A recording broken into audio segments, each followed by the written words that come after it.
This is how you can go infinite and win the game on the spot using just 3 cards in the most powerful commander deck I own. This is Jan Jansen Chaos Crafter, the commander in the single most powerful commander deck I own. Now, while I've talked at length about Garrison Star and Kelomorph as my favorite commander deck, and I think it's pretty close to the most powerful, I just think Jan Jansen overall is more consistent and more powerful in more games of Commander. And the biggest reason for that is because Jan Jansen has a pretty powerful 3-card combo that you can assemble using Jan as part of the combo, which really means it's kind of like an infinite 2-card combo alongside your commander. The way the combo works is like this. We'll start off by reading Jan Jansen Chaos Crafter. Red, black, white. For a gnome artificer legendary creature 3/3 with haste, you can sacrifice an artifact creature to create 2 treasure tokens, or you can tap to sacrifice a non-creature artifact to create 2 1/1 colorless construct artifact creature tokens. It is notable that this is a very powerful combo that I play that does not play blue. I'm a blue player, it's in almost all of my best decks, but Jan Jansen is the exception to the rule. The 2 most efficient cards to assemble to go infinite with Jan Jansen are Liquimetal Torque and Clock of Omens. There are a few other options that can accomplish similar things in this combo, but this is definitely the most efficient way to do it, and this is the core of the deck, right? I've been blinging this deck out alongside Garrison Starn for a little while now, getting the best versions of the best cards. Though notably, I did not find the Clock of Omens I was looking for at Gen Con. I'm still looking for the 5th non-foil. So Liquimetal Torque is an artifact for 2. It's a mana rock, taps to add 1 colorless, or you can tap it to make target non-land permanent an artifact in addition to its other types until end of turn. And finally, Clock of Omens, which is really the most significant and unique card in the combo, is an artifact for 4 where you can tap 2 untapped artifacts you control to untap target artifact. I've been sort of slowly but surely blinging out a lot of my favorite cards in this deck because I do really love this deck. And as a quick shout out before I explain how this combo works, if you guys are ever in the market for any high-end Magic cards, dual lands, Gaia's Cradles, anything cool, power, old sealed boxes,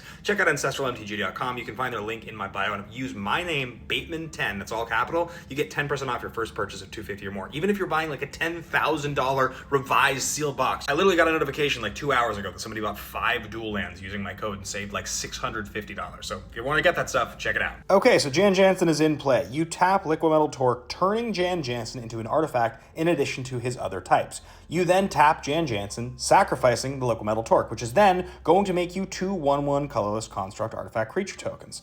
As long as you have Clock of Omens in play, that means that you can tap those 2 tokens to untap Jan Jansen, because Jan is an artifact from tapping Liquimetal Torque. Now that you've used the clock to untap Jan, you're now going to tap him to sacrifice one of the construct tokens, making 2 treasure tokens, then tapping those 2 treasures to Clock of Omens to, you guessed it, untap Jan Jansen again. These 3 cards together create an infinite loop, making infinite 1/1s and infinite treasures. And so as long as you're playing any number of Nadier's Nightblades, Mirkwood Bats, Mayhem Devil, things that trigger off of tokens dying, you're able to win the game instantly on the spot. Though to be fair, with infinite treasures and infinite 1/1s, you probably win anyway. Notably, Mycos and Bladis is a good replacement for Liquimetal Torque. It's just a little bit more expensive, but it does mean that all of these cards kind of allow you to search for the pieces that you need, because if everything's an artifact, you can search for any of the bats or anything like that. So that's just kind of the backup plan. I play them both. Do you play this combo? Have you played against this combo? Let me know below in the comments.